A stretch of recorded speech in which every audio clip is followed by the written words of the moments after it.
du Seigneur est pour tous, sa tendresse pour toutes ses œuvres.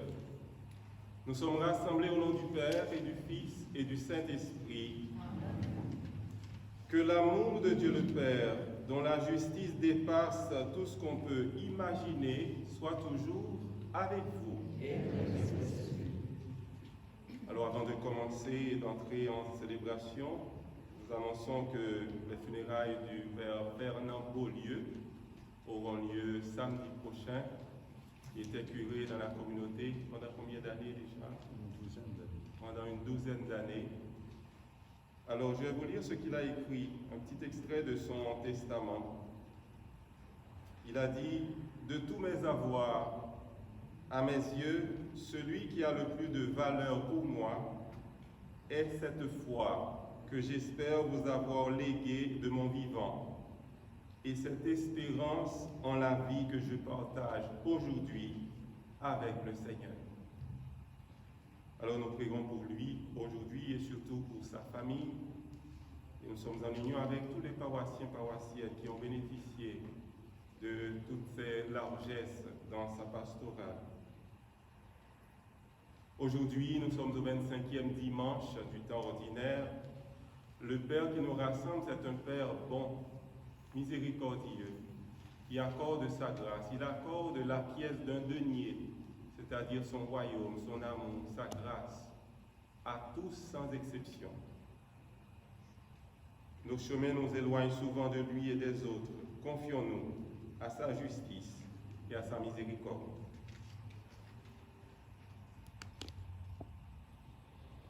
Seigneur Jésus, envoyé par le Père pour nous appeler à aimer et à nous donner sans compter, prends pitié de nous. Prends pitié de nous. Ô Christ, venu dans le monde pour annoncer la bonne nouvelle du salut à tous les pécheurs, prends pitié de nous. Prends pitié de nous. Seigneur, élevé dans la gloire du Père, où tu nous as préparé une place à tes côtés pour l'éternité, prends pitié de nous. Prends pitié de nous. Que Dieu Tout-Puissant nous fasse miséricorde, qui nous pardonne nos péchés et nous conduise à la vie éternelle.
Seigneur, tu as voulu que toute la loi consiste à t'aimer et à aimer son prochain.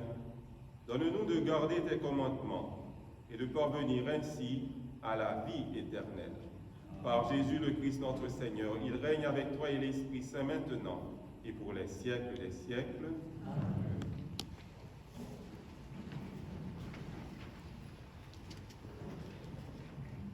Lecture du livre du prophète Isaïe. Cherchez le Seigneur tant qu'il se laisse trouver. Invoquez-le tant qu'il est proche. Que le méchant abandonne son chemin et l'homme perfide ses pensées. Qu'il revienne vers le Seigneur qui lui montrera sa miséricorde, vers notre Dieu qui est riche en pardon. Car mes pensées ne sont pas vos pensées et vos chemins ne sont pas mes chemins. Oracle du Seigneur. Autant le ciel est élevé au-dessus de la terre, autant mes chemins sont élevés au-dessus de vos chemins, et mes pensées au-dessus de vos pensées. Parole du Seigneur. Proche est le Seigneur de ceux qui l'invoquent. Chaque jour je te bénirai, je louerai ton nom toujours et à jamais. Il est grand, le Seigneur, hautement loué. À sa grandeur, il n'est pas de limite. Le Seigneur est tendresse et pitié, lent à la colère et plein d'amour. La bonté du Seigneur est pour tous, sa tendresse pour toutes ses œuvres. Le Seigneur est juste en toutes ses voies, fidèle en tout ce qu'il fait. Il est proche de ceux qui l'invoquent, de tous ceux qui l'invoquent en vérité.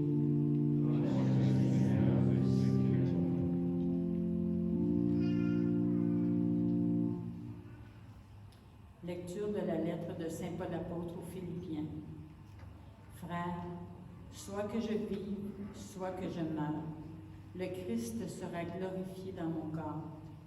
En effet, pour moi, vivre c'est le Christ, et mourir est un avantage. Mais si, en vivant en ce monde, j'arrive à faire un travail utile, je ne sais plus comment choisir. Je me sens pris entre les deux. Je désire partir pour être avec le Christ, car c'est bien préférable. Mais, à cause de vous, demeurer en ce monde est encore plus nécessaire. Quant à vous, ayez un comportement digne de l'Évangile du Christ. Parole du Seigneur.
Évangile de Jésus-Christ selon saint Matthieu.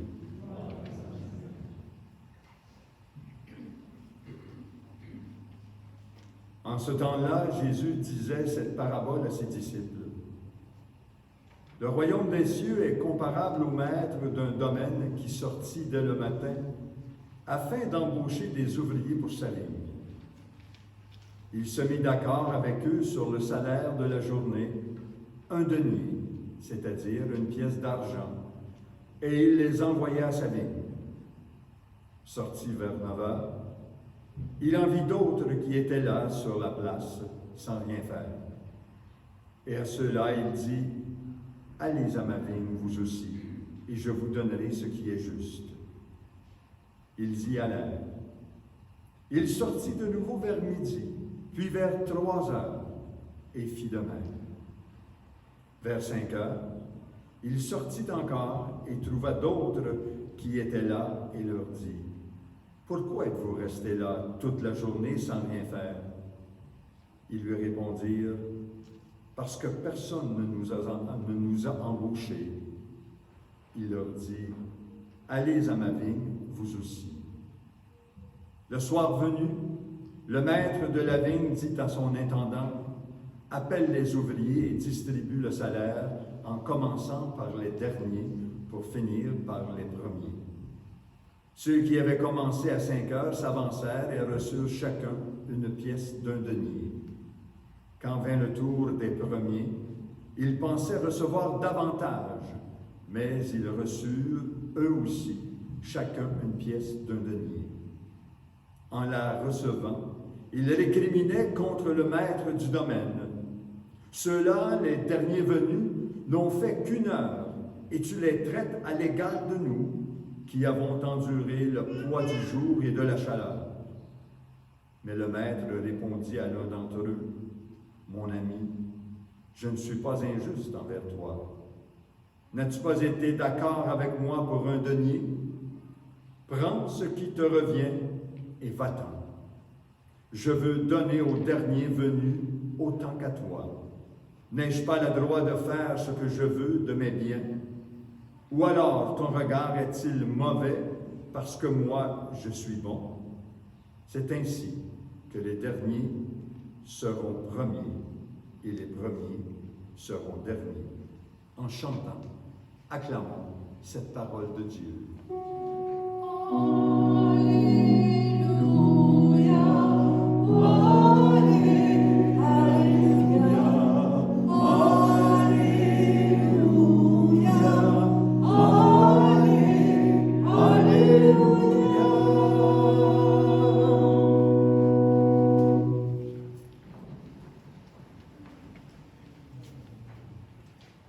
Bonjour. Il me semble que ça fait une éternité. En ce 25e dimanche, j'intitulerai cette réflexion « Justice, comparaison, mérite ». Est-ce le langage de Dieu? Après l'enseignement sur la sollicitude permanente et le pardon démesuré des 2 dernières semaines qu'on a vues lors des derniers dimanches particulièrement, nous voici en ce dimanche devant la proposition du Seigneur de renoncer à toute comparaison compétitive vis-à-vis de Dieu et vis-à-vis de notre prochain. Jésus tente par ses propos de toucher au fond de nos cœurs en espérant que la grâce de la bonté puisse nous atteindre, puisse nous habiter afin que nous soyons en posture de la partager, cette bonté. D'entrée de jeu, cette logique qui nous est proposée nous semble honnêtement, humainement, dysfonctionnelle, inadéquate, pour ne pas dire absurde. Et je pèse mes mots. N'est-ce pas absurde d'aller à l'encontre des règles sociales et politiques et de prendre le temps de parler à la Samaritaine? N'est-ce pas absurde d'accueillir autour de lui Marie-Madeleine? N'est-ce pas absurde de proposer dans une parabole de faire la fête pour accueillir un fils qui a tout dépensé et qui était d'un gaspillage? N'est-ce pas absurde d'engager auprès de lui Matthieu, qui est un voleur à l'époque connu, d'interpeller Pierre, qui est un lâche, et d'inviter dans son appel Paul, qui est un persécuteur?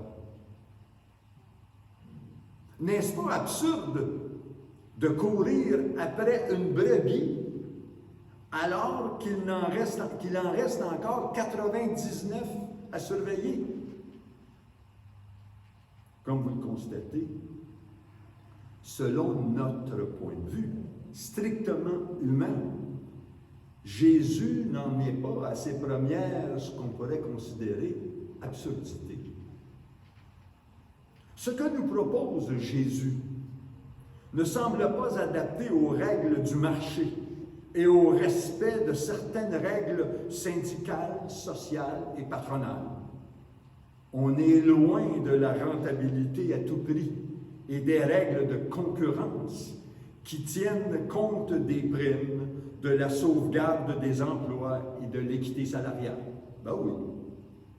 En d'autres mots, si Jésus avait vécu à notre époque, il aurait été fortement contesté par les regroupements avec des gilets jaunes, probablement, avec des pancartes, et toute la kyrielle des accusations et des injures en provenance de partout au pays. On peut s'imaginer aisément des pancartes qui invectivent Jésus en le traitant de vil exploiteur et de personnage injuste. Mais en soi, qu'est-ce que la justice? Je m'arrêterai ici à quelques points. Dans les définitions, il existe celle-ci qui nous dit de manière pertinente que la justice, c'est un principe moral qui exige le respect du droit et de l'équité. D'autres définitions nous disent que c'est une qualité morale qui invite à respecter le droit d'autrui. Il n'y a personne qui est contre ça. D'autres, enfin, nous disent que la justice, c'est l'action par laquelle le pouvoir judiciaire, une autorité, reconnaît le droit et le bon droit de quelqu'un.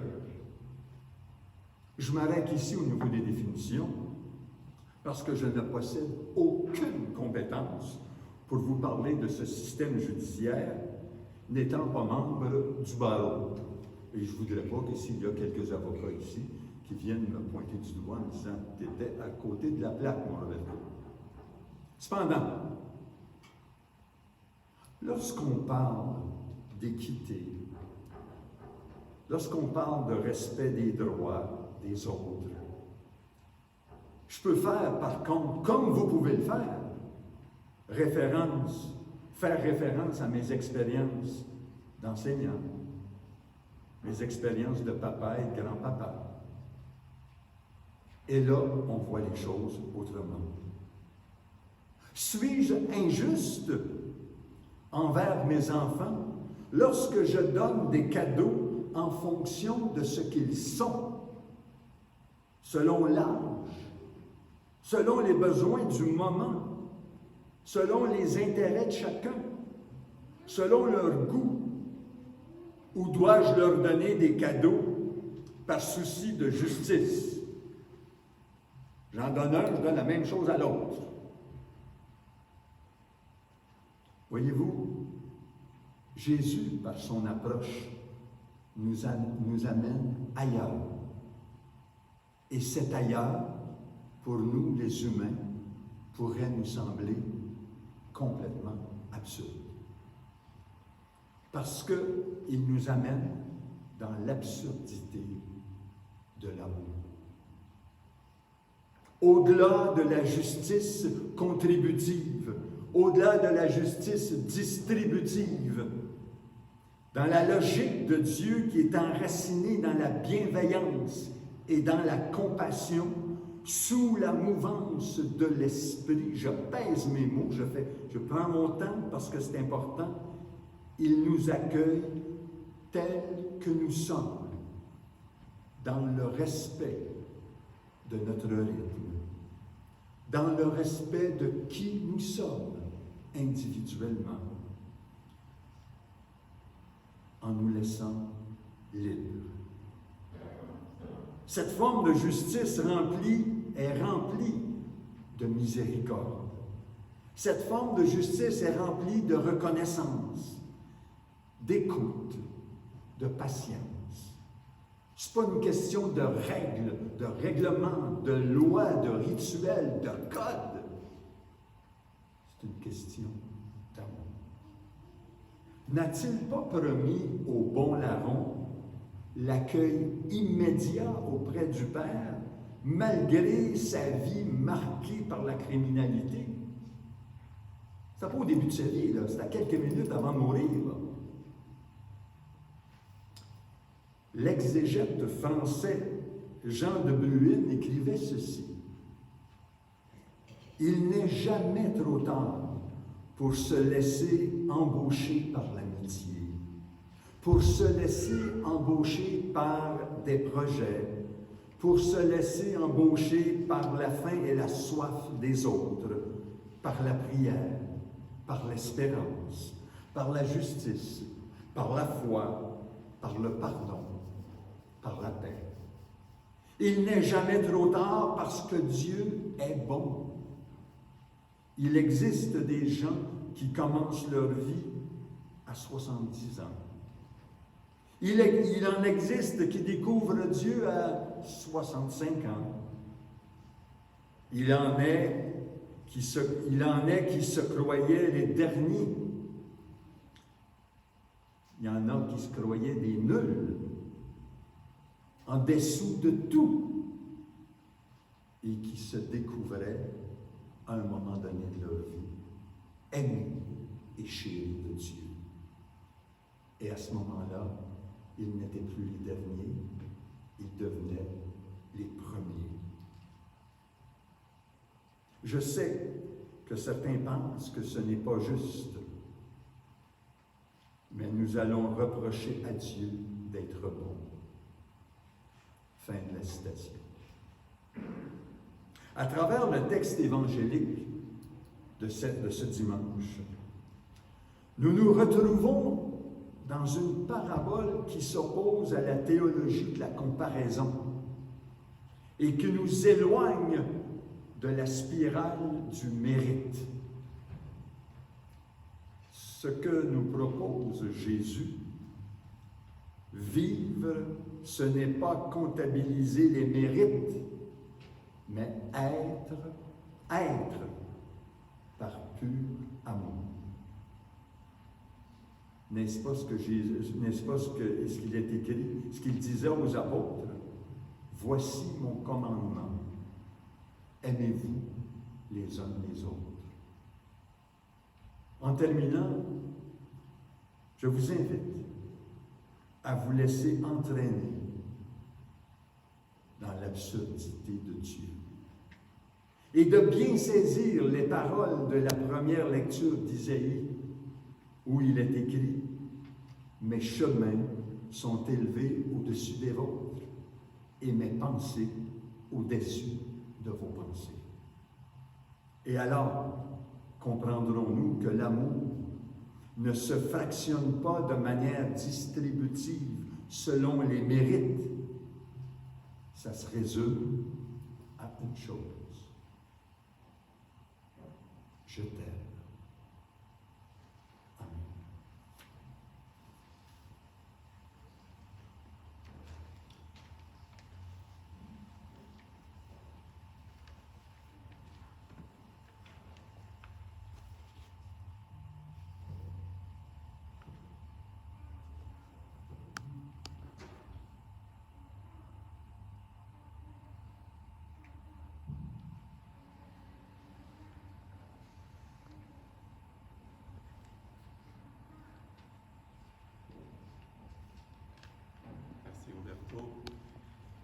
De nous rappeler cet amour de Dieu qui est un Père, ce n'est pas un patron, c'est un Père qui nous dit que son amour est immense, c'est bien au-delà de nos mérites.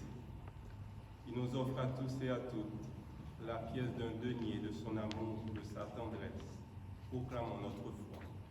Je crois en Dieu, le Père Tout-Puissant, Créateur du ciel et de la terre, et en Jésus-Christ, son Fils unique, notre Seigneur, qui a été conçu du Saint-Esprit, est né de la Vierge Marie, a souffert sous Ponce Pilate, a été crucifié, est mort et a été enseveli, est descendu aux enfers. Le troisième jour est ressuscité des morts, est monté aux cieux, est assis à la droite de Dieu le Père Tout-Puissant, d'où il viendra juger les vivants et les morts. Je crois en l'Esprit Saint, à la Sainte Église catholique, à la communion des saints, à la rémission des péchés, à la résurrection de la chair et à la vie éternelle. Le Seigneur nous appelle toujours à travailler à sa vigne, à bâtir un monde meilleur. Demandons-lui de soutenir nos efforts. Seigneur, que ton amour nous inspire. Pour l'Église, afin qu'elle annonce à temps et à contre-temps la gratuité de l'amour de Dieu pour tous ses enfants, prions le Seigneur. Seigneur, que ton amour nous inspire. Pour les responsables économiques et les chefs d'entreprise, afin que leurs décisions ne soient pas dictées seulement par le souci de la rentabilité, prions le Seigneur. Seigneur, que ton amour nous inspire. Pour les personnes qui ont besoin de redécouvrir la bonté et la générosité de Dieu, prions le Seigneur. Seigneur, que ton amour nous inspire. Pour nos communautés chrétiennes, afin qu'elles accueillent et fassent de la place aux ouvriers de la dernière heure qui veulent travailler à sa vigne, prions le Seigneur.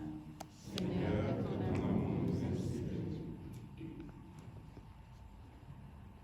Demandons au Seigneur la grâce d'accueillir comme lui, il nous accueille, quel que soit notre cheminement, quelle que soit notre histoire. Dieu nous aime. Il va au-delà de nos mérites. Il nous aime avec nos fragilités, avec notre histoire, avec nos œuvres de bonté. Prions pour les bénévoles de notre communauté, prions pour les personnes malades. Nommons des personnes dans notre cœur, des personnes qui nous ont demandé de prier pour elles.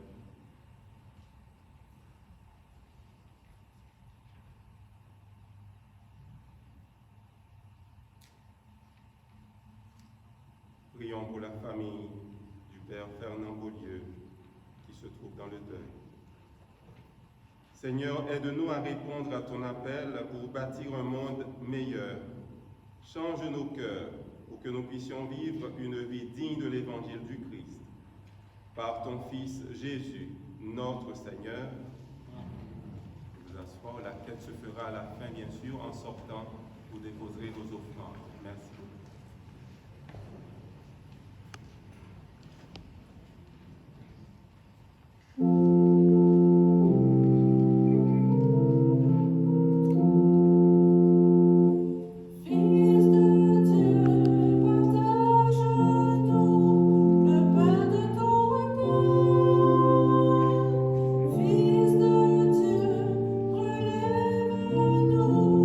Et nous suivons tes pas.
ton peuple pour qu'il obtienne dans le mystère eucharistique les biens auxquels il croit de tout son cœur. Par Jésus, le Christ, notre Seigneur. Amen. Le Seigneur soit avec vous. Élevons notre cœur. Rendons grâce au Seigneur notre Dieu. Vraiment, il est juste et bon de te rendre gloire, de t'offrir notre action de grâce toujours et en tout lieu, à toi, Père très saint, Dieu éternel et tout-puissant. Ton amour pour le monde est si grand que tu nous as envoyé un sauveur. Tu l'as voulu semblable aux hommes en toutes choses, à l'exception du péché, afin d'aimer en nous ce que tu aimais en lui.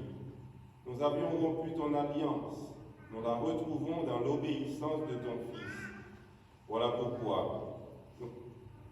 pourquoi, Seigneur, avec les anges et tous les saints, nous proclamons ta gloire en chantant.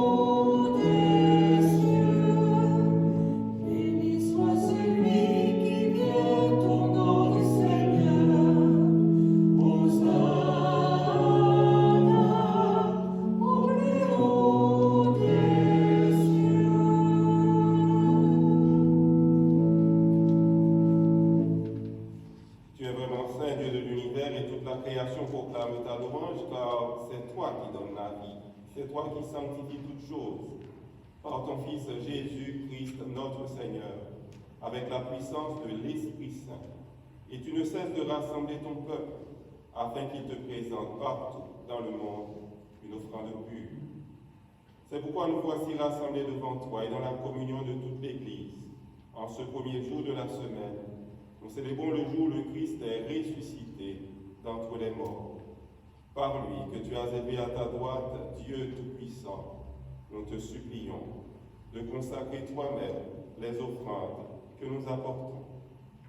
Sanctifie-les par ton esprit, pour qu'elles deviennent le corps et le sang de ton Fils Jésus-Christ, notre Seigneur, qui nous a dit de célébrer ce mystère. La nuit même où il fut livré, il prit le pain. En te rendant grâce, il le bénit, le rompit et le donna à ses disciples en disant : Prenez et mangez-en tous, ceci est mon corps, livré pour vous.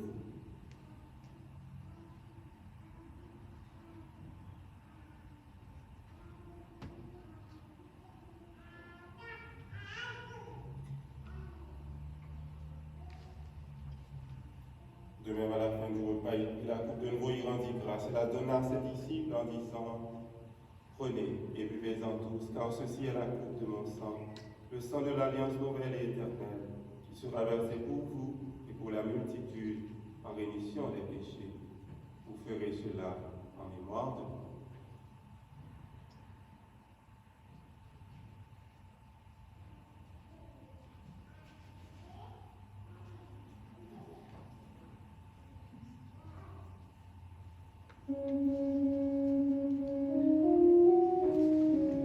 Il est grand le mystère de la foi. Nous proclamons ta mort, Seigneur Jésus. Nous célébrons ta résurrection. Nous attendons ta venue dans la gloire.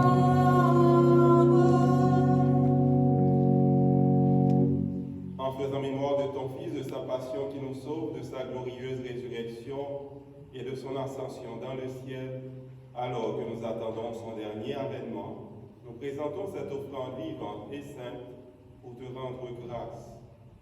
Regarde, Seigneur, le sacrifice de ton Église et daigne reconnaître celui de ton Fils qui nous a rétablis dans ton alliance. Quand nous serons nourris de son corps et de son sang et remplis de l'Esprit Saint, accorde-nous d'être un seul corps et un seul esprit dans le Christ. Que l'Esprit Saint fasse de nous une éternelle offrande à ta gloire, pour que nous obtenions un jour les biens du monde à venir, auprès de la Vierge Marie, la bienheureuse Mère de Dieu, avec Saint Joseph, son époux, avec les apôtres, les martyrs et tous les saints qui ne cessent d'intercéder pour nous. Et maintenant, nous te supplions, Seigneur, par le sacrifice qui nous réconcilie avec toi, étends au monde entier le salut et la paix. Affermis la foi et la charité de ton Église au long de son chemin sur la terre. Veille sur ton serviteur, le pape François, notre évêque Christian, l'ensemble des évêques, Alain et Thomas, ses auxiliaires, les prêtres, les diacres et tout le peuple des rachetés. Écoute les prières de ta famille assemblée devant toi et ramène à toi, Père très aimant, tous tes enfants dispersés. Pour nos frères et sœurs défunts, pour toutes les personnes qui ont quitté ce monde et dont tu connais la droiture, nous te prions. Spécialement aujourd'hui, nous te prions pour Madame Suzy Boudrias, pour Monsieur Émile Roy, pour le repos de l'âme de Marie-Jeanne Roque, et aussi pour l'ancien pasteur de la communauté ici à Sainte-Béatrice, le Père Fernand Beaulieu. Reçois-les dans ton royaume, où nous espérons être comblés de ta gloire tous ensemble et pour l'éternité, par le Christ, notre Seigneur, par qui tu donnes au monde toute grâce et tout bien. Par lui, avec lui et en lui, à toi, Dieu, le Père puissant, dans l'unité du Saint-Esprit, tout honneur et toute gloire, pour les siècles des siècles.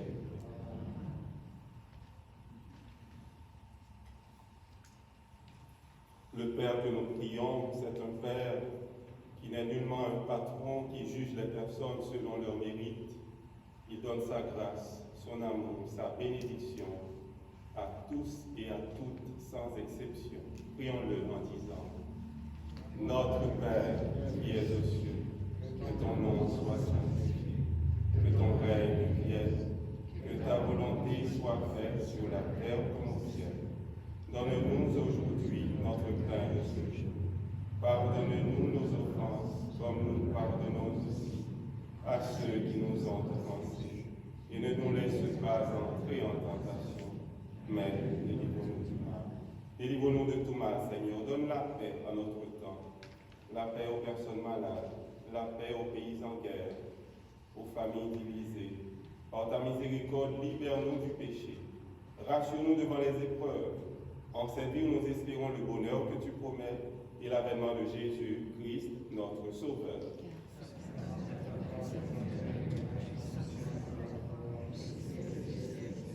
Seigneur Jésus-Christ, tu as dit à tes apôtres et tu nous dis aujourd'hui, je vous laisse la paix, je vous donne ma paix. Ne regarde pas nos péchés, mais la foi de ton Église, pour que ta volonté s'accomplisse. Donne-lui toujours cette paix et conduis-la vers l'unité parfaite, toi qui règnes pour les siècles des siècles. Que la paix du Seigneur Jésus, plein d'amour, soit toujours avec vous.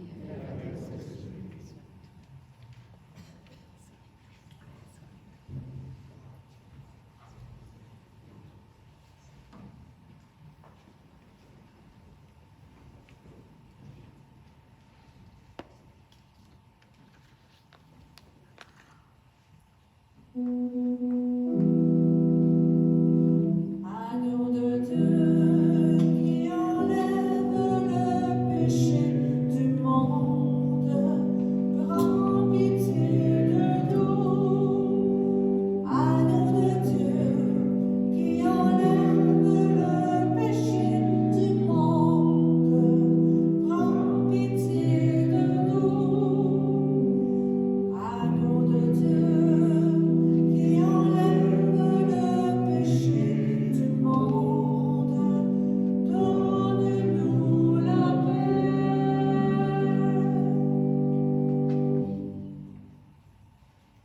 Heureux les invités au repas du Seigneur, voici Jésus qui nous invite à agir non pas selon la logique du monde, mais selon la logique du ciel, des enfants de Dieu. Il est l'agneau de Dieu qui enlève le péché du monde.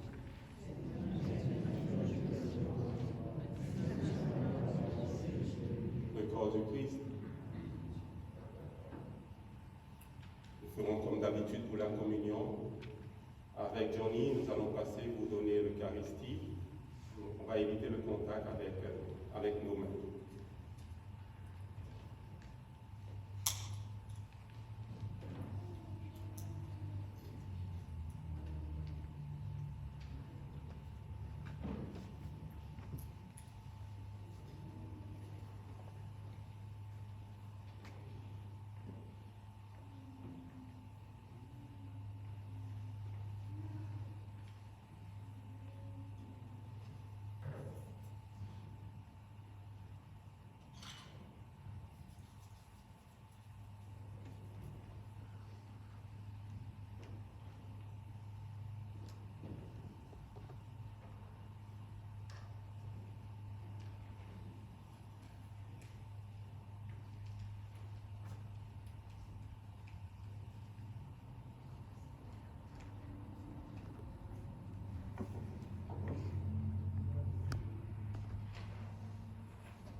Une fois de plus, nous remercions le Seigneur pour sa présence dans sa parole et aussi dans son corps.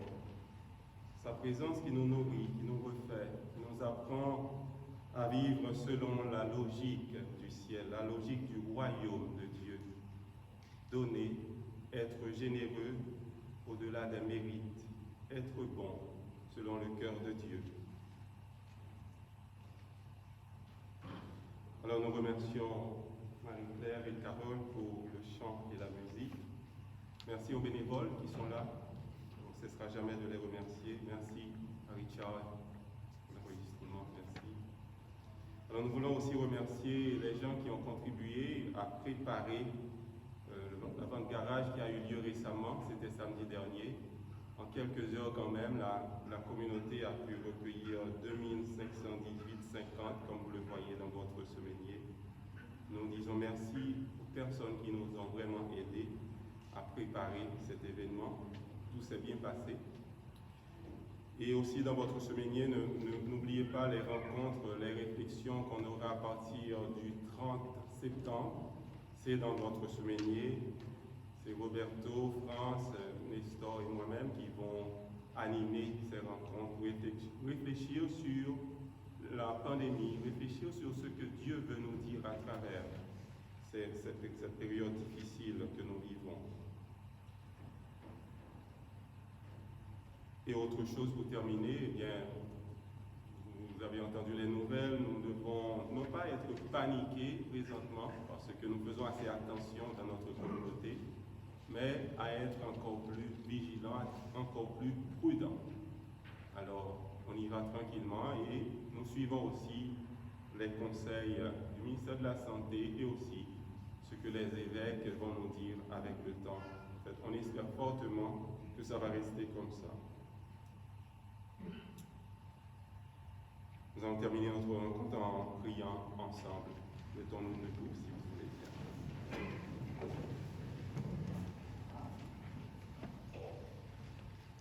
Le Seigneur soit avec vous.